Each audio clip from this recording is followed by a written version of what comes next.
Here's the essential on the evolution of value creation in blockchains, and what's called application theory. Basically, we're dissecting why crypto networks are completely changing their business models to survive. Because today, it's the application that captures attention and money, and no longer the infrastructure.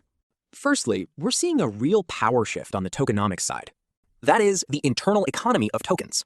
Before, we thought that base networks, like Bitcoin, would retain all the value.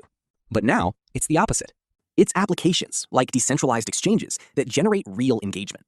Ask yourself if you're really loyal to your phone's operating system, or rather to the cool apps you open every day. Secondly, faced with this, blockchains are retaliating with so-called embedded applications.